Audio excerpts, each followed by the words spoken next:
ఏమనుకుంటున్నావు? దైవజనుడు అంటే 100 రూపాయలు ఇస్తే పరిగెత్తుకొస్తాడా? సేవ కొరకే కుటుంబాలను వదులుకున్న వాళ్ళు లేరా? సేవ కొరకే ఆస్తిలో తమకు వచ్చే వాటాను కాదనుకున్న వాళ్ళు లేరా? సేవ కొరకే చేస్తున్న చిన్నదో పెద్దదో ఉద్యోగాన్ని వదిలిన వారు లేరా? సేవ కొరకే స్వజనుల చేత కూడా తృణీకరించబడి రోజు నిందలు పడుతున్న వారు లేరా? తమ కుటుంబాల్లో పెళ్ళిళ్ళ కన్నా సంఘ బిడ్డల యొక్క పుట్టినరోజును ఎక్కువగా భావించి అందరికీ దూరం అవుతున్న వాళ్ళు లేరా? అన్ని విధాలా నష్టపోతున్న సేవకులను పట్టుకొని 100 రూపాయలు ఇస్తే ఎవడైనా వస్తాడని మాట్లాడితే నాకు పిచ్చి కోపం వచ్చింది. యథార్థంగా మీ దగ్గర ఒప్పుకుంటున్నాను.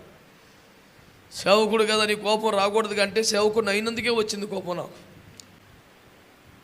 సేవకులను ఆకర్షించే శరీర సంబంధ ప్రయత్నం నాకు అవి చూస్తేనే పిచ్చి కోపం వస్తుంది. మంచి భోజనము కలదండి. ఎవడనుకుంటున్నావురా దైవజనుడు అంటే? మంచి భోజనం అనగానే ఆరాటపడి వస్తాడు ఆవిడన్న సేవకుడు.